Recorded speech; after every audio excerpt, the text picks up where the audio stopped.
poliquístico, para explicarle a la paciente es difícil. ¿Por qué ocurre el síndrome de ovario poliquístico?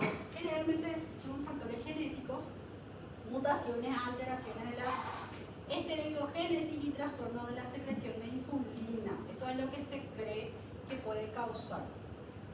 El gen que está directamente afectado es el 19p13.2. No le obvio que no le voy a preguntar esto en el examen. ¿Sí? 40% de las hermanas adolescentes de las pacientes con síndrome ovario poliquístico también manifiestan resistencia a la insulina y hiperandrogenismo. Cuando yo voy a decir esta paciente tiene síndrome de ovario poliquístico, yo tengo que tener criterios. Al menos dos de los criterios, que son los criterios del consenso último, que es del R y del AR. Exclusión de todas las causas de hiperandrogenismo, síndrome de Cushing, tumor secretor de andrógenos, hiperplasia suprarrenal neoplásica. Tengo que primero excluir esto. Y si tiene uno de estos tres, alteraciones menstruales, puede tener amenorrea o oligomenorrea, puede tener hiperandrogenismo, que yo puedo ver clínicamente. Por ejemplo, veo que la paciente tiene acné, tiene distribución pilosa no acorde, o sea, un hirsutismo, ¿sí? Puede haber alopecia, ¿sí? Ahí hablo de hiperandrogenismo. O puede ser laboratorial, ¿sí? Y por último, la ecografía. Ovario poliquístico en la ecografía de acuerdo a los criterios de Rotterdam. Esto tienes que saber. Yo digo a veces, pero después pregunto en el examen y no saben. No sé qué me voy diciendo. Bueno, solo el hallazgo de ovario poliquístico en la ecografía no hace diagnóstico de síndrome. Ya me llegan varios pacientes. El ecografista me dice que tengo síndrome de ovario poliquístico, pero no tiene hirsutismo, o sea, no tiene hiperandrogenismo, no tiene amenorrea o oligomenorrea. Entonces no hace parte de los criterios. Tiene que haber dos de los tres. ¿Me entienden? Ahí no hay síndrome. En una, varios folículos, nada más. ¿Cuáles son los criterios de Rotterdam? Tiene que saber también esto. Más de 12 folículos, B, menos de 10 milímetros en cualquiera de los ovarios. O un folículo de más de 10 milímetros en general corresponde al folículo dominante, por eso es que no tiene que haber más de 12 folículos menores a 10 milímetros. Por eso es que el ecografista tiene que medir cada folículo, ¿sí? O que el volumen ovárico sea mayor a 10 cc, ¿sí? ¿Cuándo debo hacer la ecografía? En fase folicular temprana, sin anticonceptivo oral y sin estimulantes de concepción, para que pueda ser valedero este criterio de Rotterdam.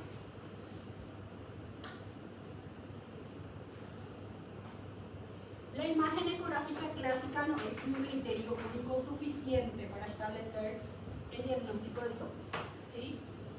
Tengo que buscar los otros criterios, ¿sí? Esto, por ejemplo, veo, tiene, sí, es un ovario poliquístico, y ahí tengo que ir buscando los otros, el hiperandrogenismo y las irregularidades menstruales. Existen los fenotipos, por eso es que antes todo era síndrome de... ¿Y si es un ovario, tiene los quistes, pero no configura el criterio? Ahí, ¿cómo lo vamos a llamar? Bueno, le podemos llamar ovario poliquístico. Ovario poliquístico. Otra cosa. No, varios ovarios. No es el síndrome. No es el síndrome nomás. Ahí es ovario poliquístico, solamente. Y en realidad está mal la vida del quístico, porque en realidad no son quistes, son folículos. Bueno, el fenotipo 1, este es el más clásico.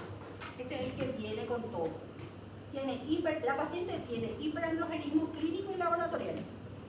Ella viene con o anovulación crónica, con o sin ovarios poliquísticos a la ecografía, porque está eso también. La paciente tiene hirsutismo, tiene alopecia, tiene acné, ¿sí? No menstrua regularmente, pero la hace la ecografía y no hay el ovario poliquístico por ecografía. Entonces, yo tengo dos, ya configura el diagnóstico del síndrome ovario poliquístico. El fenotipo 2 o síndrome ovario poliquístico ovulatorio tiene hiperandrogenismo clínico laboratorial, ovarios poliquísticos, pero ciclos menstruales normales. Por eso es que, pero tiene síndrome ovario poliquístico. ¿Cómo se embarazó? ¿Cómo se embarazó si tiene síndrome ovario poliquístico?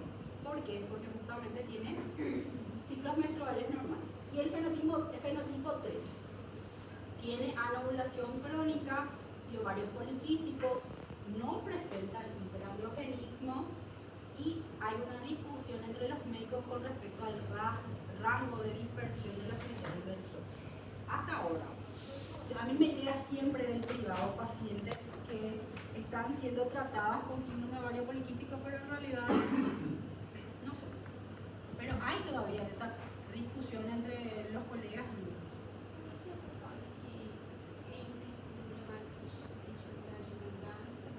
Y sí, porque tiene esto, oligoanovulación crónica. ¿Sí? No, ovula tu paciente. Muchas veces da menorreica. Só quando tem dúvida no resto, geralmente Tiene más dificultad.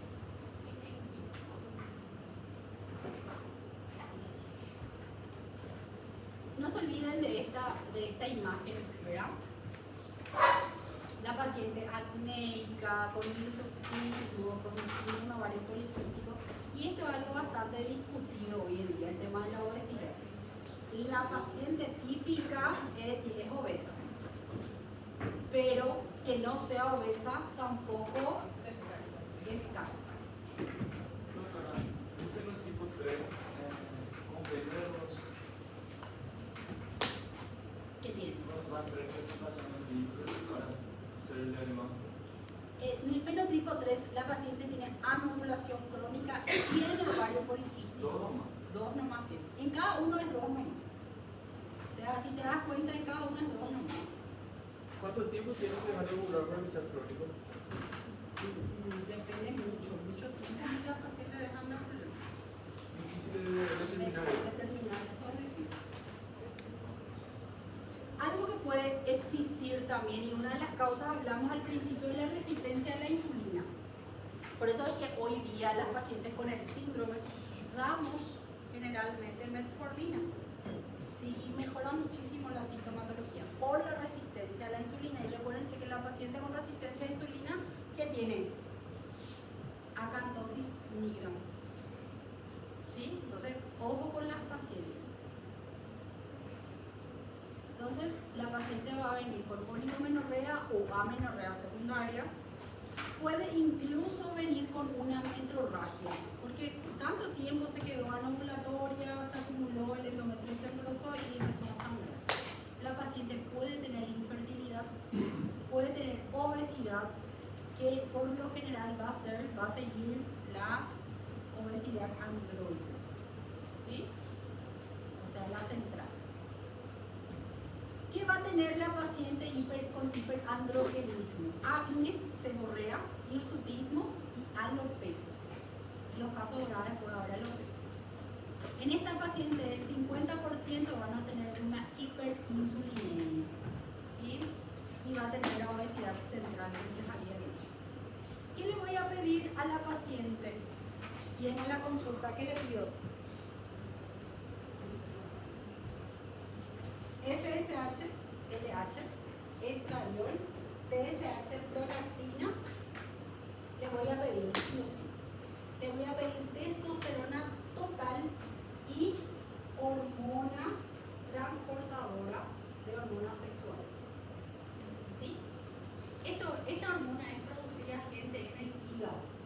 Y es el que justamente transporta las hormonas sexuales, estrógeno, testosterona, etc. ¿Verdad? ¿Y qué pasa en las pacientes con síndrome ovario poliquístico? Esta hormona está disminuida. Porque para que sea funcional la hormona necesita un Uber, necesita un transporte, ¿sí? Entonces, si yo no tengo Uber, no me puedo mover y me quedo afuncional. ¿Entienden? Entonces necesito. Y en esta paciente esto está disminuyendo. Por eso es que hay mucho andrógeno. ¿Sí? ¿Entendiste? Por eso es que, ¿para qué pido esto? Para medir el índice de andrógenos. Doctora, la paciente cuando viene a consulta, ella se percata de ese hiperandrogenismo. Muchas veces sí. Muchas veces sí. Va a venir y te va a decir, ¿verdad? Muchas de ellas ya son enviadas de otros especialistas, por dermato, por ejemplo. La paciente tiene acné, tiene hirsutismo y se va a consultar con, o tiene seborrea. Se va a consulta con el dermato. Y ahí el dermato le envía al ginecólogo. Me imagino que más frecuentemente va a llegar el paciente al ginecólogo por a pesar de que está embarazada, solamente por la menorrea. Claro, Y se ahí el hace ginecólogo su se va beta, se hace su beta y sale negativo. ¿Qué más le voy a pedir? La androstenodiona, la dehidroepiandrostenodiona, ¿verdad? Y la 17-OH progesterona. ¿Por qué esto es importante? Para hacer la diferencia con algún inconveniente en la suprarrenal. Se me olvidó el nombre de la patología, pero cuando yo puedo tener también pacientes con esas mismas características y en realidad lo que ella está teniendo es un problema en las suprarrenales. O sea, el andrógeno se está produciendo en demasiada cantidad en las suprarrenales. Adenoma suprarrenal. ¿Sí? Entonces, yo tengo que pedir esto para hacer el diagnóstico diferencial. ¿Sí? En imágenes le voy a pedir una ecografía obviamente, gente. Esto maneja el ginecólogo. El médico general no va a manejar. Entonces, muchas veces cuando hace una ecografía, un médico general no te va a informar. Ecografía ginecológica hecha por un ginecólogo. ¿Sí? Para que se pueda evaluar justamente los ovarios y tener en cuenta los criterios que nosotros tenemos, ¿verdad? La resistencia a la insulina provoca hiperinsulinemia que aparentemente estimula el crecimiento de los queratinocitos y fibroblastos dérmicos generando los cambios cutáneos característicos que da la cantosina. ¿Verdad? No todas las pacientes tienen, pero las clásicas generalmente sí. Las que vienen con obesidad, todo eso sí tienen. ¿Cuáles son las consecuencias del síndrome ovario poliquístico a corto plazo? Obesidad, puede dar esterilidad, y esterilidad, recuerden que es diferente a la infertilidad. Cuando yo hablo de infertilidad es aquella paciente que tiene dificultad para embarazarse. Esterilidad, ya hablo de aquella que no es capaz de embarazarse. ¿Sí? Pero esto no es sí o sí, ¿verdad? ¿Ah? Sí o sí esterilidad. Puede dar. Por eso es una consecuencia a corto plazo. Puede darle esterilidad. De manera Puede darle de manera definitiva. ¿Sabes por qué te pregunto? Ayer cayó en el examen de pediatría que el síndrome ovario poliquístico es una causa de obesidad infantil. Yo estoy falso y nada que ver, pero obesidad sí. Si hubiese dado Esta clase tenía que ser la semana pasada. Sí.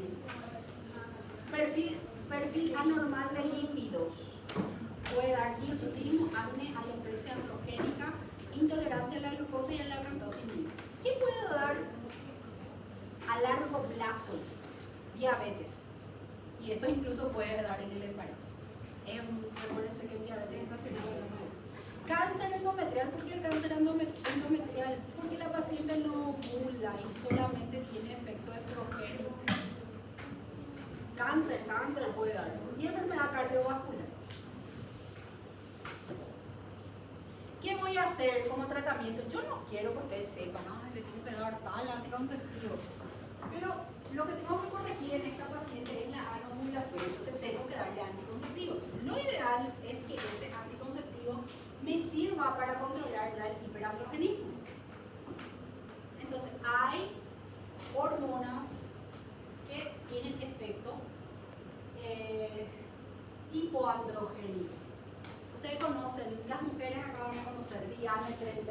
José Lele. Sí. Sí, bueno, Eso es tiene lo que me justamente acordó. un efecto hipoandrogénico, entonces se utiliza para eso. ¿Sí? ¿Cómo voy a vencer las alteraciones a nivel de la insulina, o sea, la resistencia a la insulina? Metformina. Doutora, no caso de você só vai ajustar o hiperandrogenismo. Essa parte de No, anovulação. y claro, esta parte de la anovulación, yo con el tiempo voy a corregir, pero a eso voy. ¿Qué es el objetivo de tu paciente? ¿Ella quiere embarazarse? Mas aí, O tipo, ella esse quiere- objetivo serve pra justamente Claro, esse entiendo lado. tu pregunta. Por eso tenés que abordar a tu paciente y ver qué es lo que ella quiere. ¿Ella quiere embarazarse o quiere solamente regular y quedarse bien? Entonces, si es que tu paciente quiere embarazarse, ahí vas a utilizar otros medicamentos para mejorar la anovulación. Estimular, por ejemplo, ¿sí? Hay algunos estimulantes que puedo dar. Exactamente. ¿Sí? El riesgo de la paciente con síndrome ovario poliquístico que le des el estimulante es que tenga embarazo múltiple, porque tiene varios folículos. Sí, embarazo múltiple es común. Por último, para Antes de pasar terminar, aquí el tratamiento quirúrgico, ¿cuándo se da? no hay tratamiento quirúrgico. Es médico.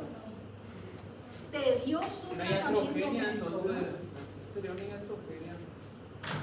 No. Vos le das tratamiento médico, le mejoras su insulina resistencia con la metformina. La obesidad, obviamente, le vas a mandar a la nutricionista, le vas a mandar a hacer ejercicio. Mas é um tratamento sintomático. Solamente. Y es bastante engorroso. Wow. Por último, endometriosis. Común también dentro de las causas ginecológicas. Cuando hablo de endometriosis, recuerden que el endometrio es la capa que recubre la parte interna del útero. Yo hablo de endometriosis cuando este tejido sale de la cavidad uterina. Me van a decir, ¿cómo sale, doctora?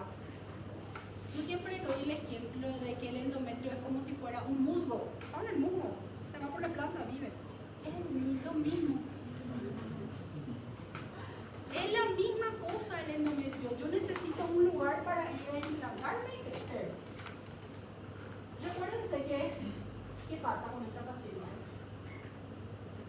Durante cada mes el endometrio tiene también, o sea, está movido por una acción hormonal. ¿Sí? Es proliferado por el estrógeno, secretado por la progesterona y luego ocurre la menstruación. Este tejido que está afuera también va a tener va a ocurrir lo mismo con esta paciente.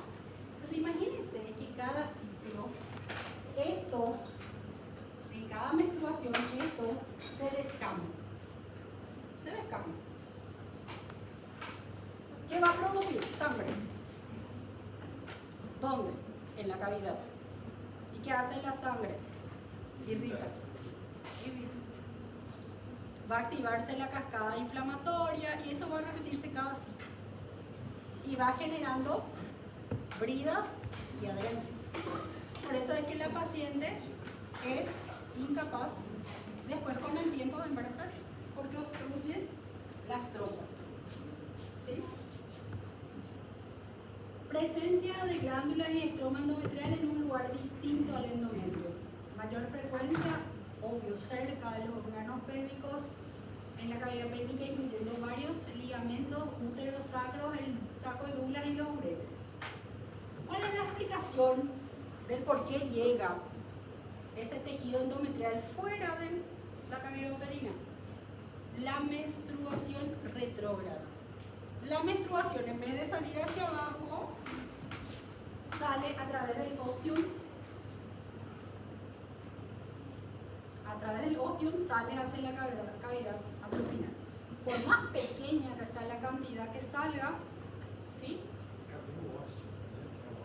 Acá, el ostium es la comunicación de la cavidad uterina con la trompa, ¿sí? Claro, poquitito sale. Por eso es que es incomún que venga, por ejemplo, una paciente adolescente que acaba de menstruar con endometriosis, porque eso se va generando con el pasar del tiempo. Por eso es común entre 20 y 23 años, ¿sí? Doutor, e a endometriose tem a ver ou não com excesso ou diminuição desses hormônios? No, la endometriosis en sí es la presencia de endometrio fuera de la cavidad. La sintomatología que les dije justamente está ligado que cada ciclo eso ocurre. Entonces, ¿cuál va a ser el motivo por el cual la paciente va a venir a la consulta? Va a venir por dismenorrea, dolor durante la menstruación, dispareunia, que es dolor durante relaciones sexuales, disuria, disquexia catamenial, que es la disquexia catamenial, dolor durante la defecación. Me duele al defecar. Es disquexia catamenial. Dolor pélvico crónico, lumbalgia crónica, masas anexiales, que son los endometriomas, porque esto de repente, esto sangra cada ciclo, entonces va sangrando hasta que un momento eso se encapsula, ¿sí? Y da un quiste endometriósico, ¿sí? Y puede dar infertilidad. ¿Cuáles son los factores de riesgo? ¿En quiénes voy a pensar en endometriosis? Aquella paciente que tiene menarquia temprana, joven, menopausia tardía, la nuliparidad. Por eso es que chicas tengan hijos, porque el hijo te defiende de muchas cosas. Los ciclos cortos, las menstruaciones prolongadas. Y por el contrario, el uso de ACO aquí es un factor protector. ¿Por qué? Porque hace que haya atrofia del endometrio. ¿Qué sería ese algo? Anticonceptivo oral. Yo me acostumbro a decir ACO, perdón. Anticonceptivo oral. ¿Cuáles son los tipos de endometriosis? Teniendo en cuenta, la ubicación puede ser peritoneal, puede ser ovárica, y en este caso el ovárico generalmente se convierte en quistes, o sea, endometriomas ováricos. Y puede ser incluso en la parte, en el fondo del saco de Douglas. Ahí ya estoy hablando de profunda del tabique recto vaginal. Ese es el que duele mucho. Existe también una... Ese problema inicial que tiene la paciente. Sí. La endometriosis iatrogénica existe también, es muy común. La endometriosis iatrogénica... Acá todo ya entrar en una cesárea, el día no, pero poco. Ya entraron casi todo, ¿verdad? Solo cuando nacieron, Entraste, ¿verdad? Bueno, si ustedes se fijaron, cuando estaban ahí en quirófano, muchas veces uno no entiende qué es lo que pasa, pero se dieron cuenta que en un momento el médico mete una compresa dentro del útero y empieza a limpiar. Y luego yoga fuera eso. ¿Por qué se tira? Y la misma cosa, el hilo que usó durante la histerografía, eso yoga no se usa más. Por más que sobró así largote, no se vuelve a usar eso. ¿Por qué? Porque era como ahí. Claro, porque ahí yo estoy agarrando tejido endometrial y yo puedo agarrar, si yo agarro esta compresa en la cual limpié el endometrio, puedo ir proliferando. Incluso tomando los mínimos, cuidando los detalles. Puede ser que un poquito de tejido vaya, por ejemplo, a la poneurosis. Y eso de algo que se llama una tumoración a nivel de la pared, que nosotros le denominamos endometrioma, ¿sí? Puede ser durante la episiotomía o de una cesárea. ¿Cómo voy a tratar a mi paciente? Uno, que la paciente tiene dolor cada ciclo, entonces ¿qué le voy a dar? AINES, porque dijimos sabemos que lo que se activa es la cascada justamente inflamatoria, entonces tengo que darle un AINE, ¿verdad? ¿Cuál es el que mejor funciona? Acá le puse en rojo, ácido mefenamico, es el que mejor funciona, ¿sí? Y dentro de los AINES, el que mejor funciona a nivel pélvico es el naproxeno. Sí. Yo no sé cómo se llama, acá nosotros le llamamos, acá el nombre comercial del ácido mefenámico es migranoteo. ¿Eh? Costa. ¿Qué más le voy a dar? Yo necesito que esta paciente, su endometrio, no se descambe más. ¿Y qué le voy a dar para eso? Lo ideal, lo que hace que el endometrio se quede atrófico es la progesterona. Progesterona le puedo dar danazol o Mirena. Mirena es el DIU con Mirena, le puedo dar a la paciente con endometriosis, mejora muchísimo, ¿sí? Incluso puedo darle anticonceptivos combinados, también mejora, pero que nosotros mejor experiencia tenemos con la progesterona. Hay un anticonceptivo actualmente que utilizamos en el caso de endometriosis que es Tietra se llama, o se comercializa tanto en el Brasil. En el Brasil yo le mando a mis pacientes al Brasil a comprar porque es más barato y es bastante bueno, ¿sí? La paciente atrofia el endometrio, no menstrua la paciente, entonces no siente dolor, mejora mucho la sintomatología.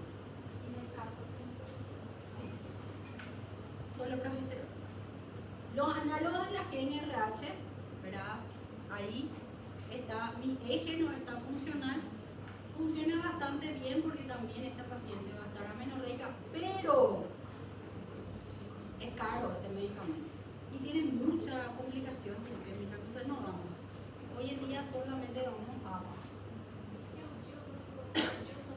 Diumirena, que tiene levonorgestrel, que es una progesterona, ¿verdad?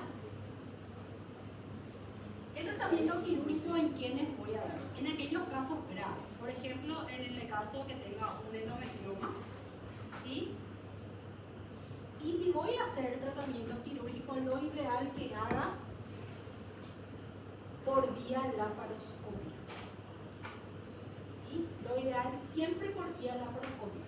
Y ahí cuando estoy haciendo ya hago mi laparoscopia diagnóstica y de tratamiento también. ¿Ok? Entonces, ¿cuál sería la indicación de laparoscopia? cuando hay un endometrioma y cuando no hay mejoría con el tratamiento médico. Cuando hay un endometrioma, un quiste a nivel ovárico, sí o sí tengo que operar. Sí. ¿Y el tratamiento para eso? Que Tratamiento. Sí, no, pero muchísimo tiempo. ¿cuánto tiempo se puede estar? En 6 meses y no mejora el tratamiento quirúrgico. Ok.